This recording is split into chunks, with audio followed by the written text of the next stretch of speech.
இது வந்து யார் அந்த சார் அப்படின்னுங்கும்போது, பெண்கள் வந்து போராட்ட களத்திலயும், போராட்டம் போடுவதற்கும், கோஷம் போடுவதற்கும் மட்டுமே வந்து பெண்கள் பிரதிநிதித்துவம் பத்தி நம்ம வந்து பேசினோம். நீங்க ஒரு ரொம்ப சீரியஸா பிரதிநிதித்துவம்னாலே, நீங்க வந்து ஒரு கட்சியிலிருந்து விலகி இன்னொரு கட்சிக்கு வந்து இப்பொழுது நீங்கள் வந்து பயணித்துக் கொண்டிருக்கிறீர்கள். அப்போ அப்படி இருக்கும் பொழுது, உங்களுடைய அந்த பிரதிநிதித்துவம் உங்களுடைய ஆதங்கம் என்னவாக இருக்கிறது? ஏன்னா, இன்னைக்கு வந்து பெண்கள் அந்த யார் அந்த சாருங்கும்போது, பெண்கள் வந்து திரண்டு வந்து பாஜக அந்த காரியகர்த்தான்னு சொல்லக்கூடியவங்க வந்து நெறைய பேரு அ அந்த போராட்டத்துக்கு வந்து கலந்துக்கிட்டாங்க.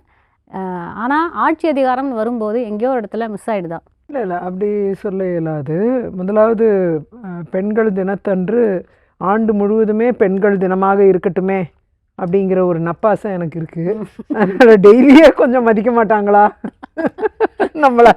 அந்த மரியாதைங்கிறது பெண்கள் சில முடிவுகள் எடுத்தா அது தவறா இருக்கும்னு மட்டும்தான் விமர்சனம் பண்ணுவாங்க. அது சரியா இருக்கும். வண்டி ஓட்டுறதுலேருந்து கட்சி மாறுறது வரைக்கும் இதே நிலைப்பாடு தான். நம்ம வண்டி ஓட்டினாலும் பெண்கள் சரியாக வண்டி ஓட்டலை அப்படிங்கிற குற்றச்சாட்டு வைப்பாங்க. அதே மாதிரி கட்சி மாறி போனாலும் இவங்களுடைய பிரச்சனை என்ன, இதே ஒரு ஆண் கட்சி மாறி போகும்போது அதெல்லாம் பற்றி கவலையே கிடையாது. இது ஓபிஎஸ் கட்சி மாறினார், அதெல்லாம் பற்றி யாரும் கவலையே படல. ஆனால் நான் கட்சி மாறினப்போ பெரிய நாமத்தெல்லாம் போட்டு அசிங்கப்படுத்தினாங்க, கேவலப்படுத்தினாங்க. அப்படி ஆண்களுக்கு இல்லாத ஒரு அட்டென்ஷன் வந்து பெண்கள் கட்சி மாறினா ரொம்பவே என்னோட விஷயத்தில் பார்க்கப்பட்டது. ஏன்னா அந்த மாதிரி கட்சி மாறினவங்க யாருமே பதவி இது பண்ணிவிட்டு ஒரு கட்சி மாறி போய் இப்போ எவ்வளோ ஒரு பிரச்சனைகள் இருந்திருந்தால் அவங்க ஒரு கட்சி மாறுற முடிவு எடுத்திருப்பாங்க.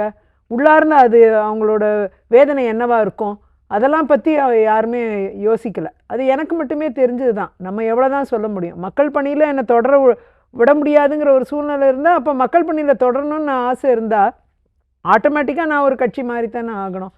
அது என்னுடைய முடிவு, அது என் மக்கள் சார்ந்த முடிவு.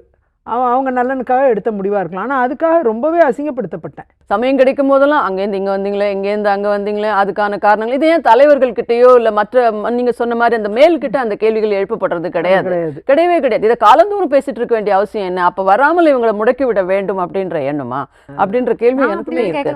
நான் வந்து நியாயமாக தான் கேட்டேன். அதான் குறிப்பாக வந்து ஆண்கள் தான் இந்த கேள்வியை பெண்கள் ஆண்கள் நான் சொல்றேன் சோஷியல் மீடியாலையும் பிளஸ் அவங்க ட்ரோல் பண்றதும் இன்னைக்கு நேருக்கு நேர் ஸ்ட்ரெயிட் அட்டாக் பண்றதுமே கூட தொடர்ந்து இது எதுக்கு அப்படின்றது இருக்கும். ஏன்னா வந்து அவங்க வந்து முதல்ல காங்கிரஸ்ல இருந்த போது தீவிரமாக வந்து காங்கிரஸுக்காக பேசினாங்க.